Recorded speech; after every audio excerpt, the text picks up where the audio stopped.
Morning, welcome back to the Devika Vijay tips Kannada channel. Bidadi jewellery ಮನೆಯಿಂದ ನಾನು ದೇವಿಕಾ ಮಾತಾಡ್ತಿರೋದು. ತುಂಬಾ ಪ್ರೀಮಿಯಂ ಕ್ವಾಲಿಟಿ ಇರೋಂಥ ಜ್ಯುವೆಲರೀಸ್ನ ನಾವು ಸೇಲ್ ಮಾಡ್ತಿದ್ದೀನಿ.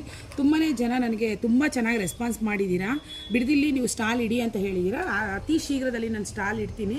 ಅದರ ಡೇಟ್ನ ನಾನು ನಿಮಗೆ ಪ್ರಿಯರಾಗಿ ಹೇಳ್ತೀನಿ, ಯಾವ ಡೇಟು ಮತ್ತು ಯಾವ ಪ್ಲೇಸಲ್ಲಿ ಅಂತ. ಎಲ್ಲ ಜ್ಯುವೆಲರೀಸ್ನ ಕಲೆಕ್ಷನ್ ಮಾಡಿಕೊಂಡು ನಾನು ಇಡ್ತೀನಿ ನೀಟಾಗಿ ಅಂತ ಹೇಳ್ಬೋದು.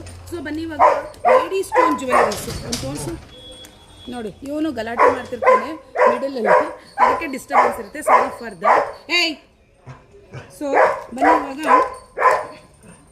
ಎಸ್ನ ತೊಗೊಂಬಂದಿದ್ದೀನಿ. ಏಡಿ ಸ್ಟೋನ್ ಅಂತ ಹೇಳಿದ್ರೆ ತುಂಬಾ ಅಮೇರಿಕನ್ ಡೈಮಂಡ್ ಸ್ಟೋನ್ ಅಂತ ಇರುತ್ತಲ್ಲ, ಅದರದ್ದು ಜ್ಯುವೆಲರೀಸು ತುಂಬಾ ಪ್ರೀಮಿಯಂ ಕ್ವಾಲಿಟಿ ಇರುತ್ತೆ. ಯಾರಿಗೆಲ್ಲ ಬೇಕು ನೀವು ಬೇಗ ಬೇಗ ಸ್ಕ್ರೀನ್ ಮೇಲೆ ಕಾಣ್ತೀರಂಥ ನಂಬರ್ಗೆ ಕಾಂಟ್ಯಾಕ್ಟ್ ಮಾಡಿ. ಜ್ಯುವೆಲರೀಸ್ ಎಲ್ಲ ಒಂದಕ್ಕಿಂತ ಒಂದು ತುಂಬಾ ಚೆನ್ನಾಗಿದೆ. ಡೈಲಿ ವೇರ್ಸ್ಗಂತೂ ತುಂಬ ಚೆನ್ನಾಗಿ ಕಾಣುತ್ತೆ. ಅಥವಾ ಸಿಂಪಲಾಗಿ ಡ್ರೆಸ್ಗಾರು ಹಾಕ್ಬೋದು, ಚೂಡಿದಾರ್ಗೆ ಹಾಕ್ಬೋದು, ಸ್ಯಾರಿಗೆಲ್ಲ ಹಾಕ್ಬೋದು. ನನ್ನ ಇದು ಅಲ್ಲದೇನೆ, ಇದೊಂದೇ ಅಲ್ಲದೇನೆ ರೆಂಟಲ್ ಜ್ಯುವೆಲರೀಸ್ನು ನಾವು ಆ್ಯಡ್ ಮಾಡ್ಕೊಂಡಿದ್ದೀವಿ. ರಿಸೆಪ್ಷನ್ಗಾಗಿರ್ಬೋದು, ನೆಕ್ಸ್ಟ್ ಮುಹೂರ್ತಮ್ ಲುಕ್ ಆಗಿರ್ಬೋದು. ತುಂಬಾ ಪ್ರೀಮಿಯಂ ಕ್ವಾಲಿಟಿ ಅಂತ ಜ್ಯುವೆಲರೀಸ್ನ ಇಟ್ಟಿದ್ದೀವಿ. ತುಂಬ ರೀಸನಬಲ್ ಪ್ರೈಸಲ್ಲಿ ಕೊಡ್ತಿದ್ದೀವಿ. ನಿಮ್ಗೇನಾದರೂ ಬೇಕು ಅಂದರೆ ಕಾಂಟ್ಯಾಕ್ಟ್ ಮಾಡಿ. Thanks for watching.